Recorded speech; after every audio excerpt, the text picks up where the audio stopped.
என்ன தான் டே ஃபுல்லாக நீங்கள் விழுந்து விழுந்து படித்தாலும் அதை ரிவைஸ் பண்ணால் மட்டும்தான் உங்களோட மைண்டில் இருக்கும். ஸோ எவ்ரிடே நைட் 9 PM நான் லைவ் வர போகிறேன். We are going to study in pomodoro session. And அந்த பொமோடோரோ செஷன் வந்து 1 or 2 செஷன்ஸ் நம்ம வச்சுக்கலாம். அண்ட் எய்ம் என்ன அப்படின்னா, நான் ஆல்ரெடி சொன்ன மாதிரி டெய்லி நம்ம படிக்கிறத வந்துட்டு அந்த அன்றைக்கி நைட்டே ரிவைஸ் பண்ணுறது தான். ஸோ 1/2 hour or 1 hour வரைக்கும் நம்ம வந்து படிக்கலாம். ஸோ இதை வந்து நம்ம 24th Septemberலேருந்து 30th September வரைக்கும் ஃபர்ஸ்ட் பண்ணி பார்க்கலாம். அதுக்கப்புறமா நம்ம வந்து எங்கேஜ்மெண்ட் பார்த்துட்டு கண்டினியூ பண்ணுறதுனா பண்ணலாம். ஸோ ஃபர்ஸ்ட் இந்த 7 days வந்துட்டு நம்ம லைவில் பொமோடோரோ செஷனில் படிக்கலாம்.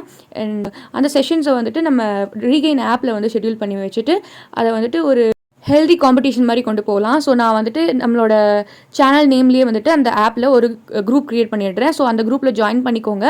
அண்ட் அதில் யார் வந்துட்டு ஹையஸ்ட் டைமுக்கு ஃபோக்கஸ் டைம் வந்து வச்சுருக்கீங்களோ, யார் வந்து ஹையஸ்ட் டைம் ஃபோக்கஸ் பண்ணி படிச்சிருக்கீங்களோ அவங்களுக்கு வந்து எண்ட் ஆஃப் த 7 daysல நான் வந்து ஒரு ரிவார்ட் தரேன். ஸோ நீங்கள் இந்த சேலஞ்சுக்கு ரெடி அப்படின்னா லெட்ஸ் கோன்னு கமெண்ட் பண்ணிவிட்டு உங்களோட ஷெட்யூலில் செட் பண்ணிக்கோங்க.